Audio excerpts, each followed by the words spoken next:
Welcome, readers and writers, to WordForge. My name's Kevin. Today we're talking Dungeon Crawler. Carl. I want to call it Dungeon Crawler. But that's not what it is. And I've been listening to the audiobooks. Allow me to also introduce Shadow. All right? Look up, Shadow. Yeah, look up right here. Say hi to everybody. Good girl. She's a little down in the weather. She's got a little cold, little sneezing out boogers and whatnot.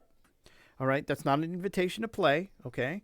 But yeah, I've been listening to the audiobooks at work. I'm currently just started This Inevitable Ruin Friday, which, was yesterday. And I've enjoyed the series so much, I was like, I probably came to this conclusion probably by the audiobook 4. Is I was going to buy the physical books and begin reading them. So while I was at Barnes & Noble's today, that, ladies and gentlemen, is exactly what I did. Dungeon Crawler Carl by Matt Dinniman, Book 1. I love the minimalistic, which is kind of ironic because there are certain minimalistic designs that I just don't like. I feel like they don't fit the story, if that kind of makes any sense. Like, I don't care for the minimalistic designs of, say, Game of Thrones, because it doesn't make it feel like Game of Thrones, if that kind of makes any kind of sense. But unironically, I feel like this minimalistic design, to me, actually makes it feel like Dungeon Crawler Carl. And unironically, this is going to be the first series that I'll be fully collecting in hardback. Yeah, I'm a weird kind of guy. I'm not really a hardback kind of guy. I don't know. I just don't like holding big books when I'm reading. Unfortunately or fortunately, Barnes & Noble's only has the hardbacks. So I was like, that's what we're going to be getting. I like the minimalistic design within of itself. I also like the fact that, boom, you will not break me. I like it that they put that on there.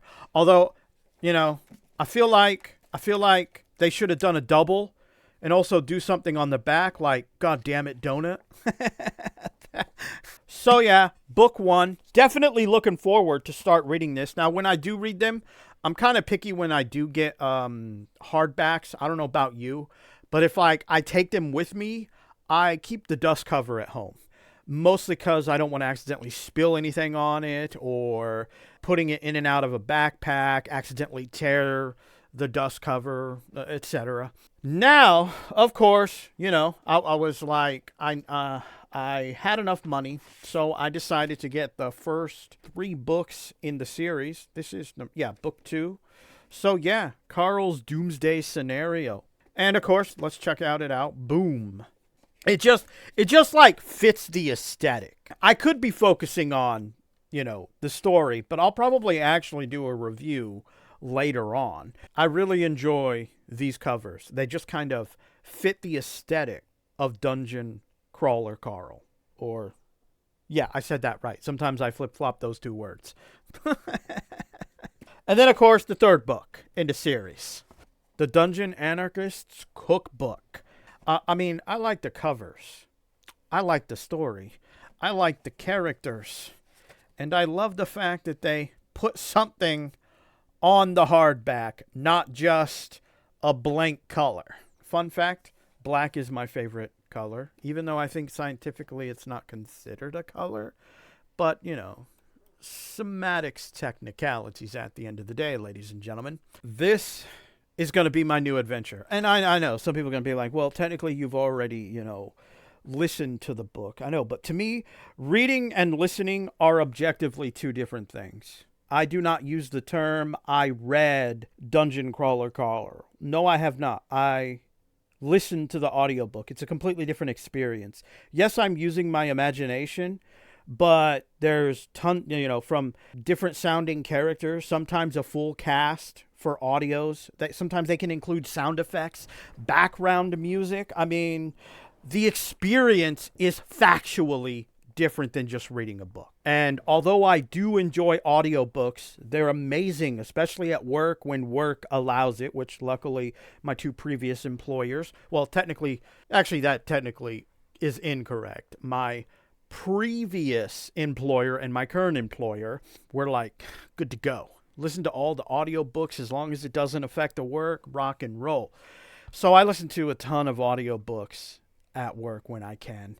Right now I'm busting out Dungeon Crawler Carl, and I'm like, I enjoy this series so much. I need to read, to have the reading experience, not just the listening experience. I think it's going to be great. I'm probably, when I read certain characters, it kind of makes me wonder if I will, like, on a mental stasis, imagine the sound of the voice from the audiobook. That's probably what I'm going to do. It also makes me wonder if I will imagine different scenarios and scenes different than when I listen to the audiobooks. It's kind of what I'm hoping for. So, to me, yes, listening to an audiobook is not reading. If you haven't figured that out already, I will die on that hill. You can call it a hot take, but technically, I am correct. If you enjoyed this video in some fashion or form, and remember, readers and writers, you should be forging. And by forging, if you're a writer, you should be writing. And if you're a reader, stop procrastinating. Go pick up Dungeon Crawler Carl. Unless you've already read it, then, don't spoil it in the comments. Of course, I'm on the last book. I mean, technically, people could spoil it if they wanted to be douches. Technically, spoils don't really bother me. So spoil it all you want. I don't care. You probably just piss off other people in the comments.